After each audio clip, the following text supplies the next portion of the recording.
Hi there, and welcome to a quick tutorial in which I show you how to sort line items in Glide.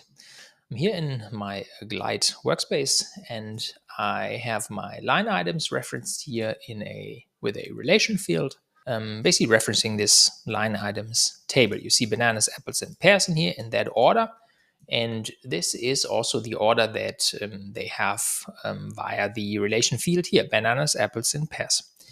If I wanted to create a document including these line items now, this would also be the order in which they appear. And the question I get asked quite often is, how can we customize this order?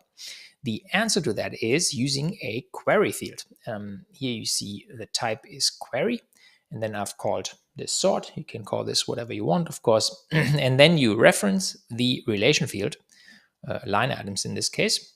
And then you can sort this by the table order. So you could just reverse sort this. This would be as it is currently, but reversed would be pears coming first, then apples, then bananas.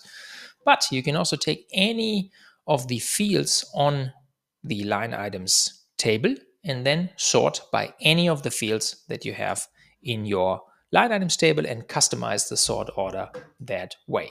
If you then generate line items from here, instead of taking the line items field, you actually take the sort field in this example. So I have my joined list here.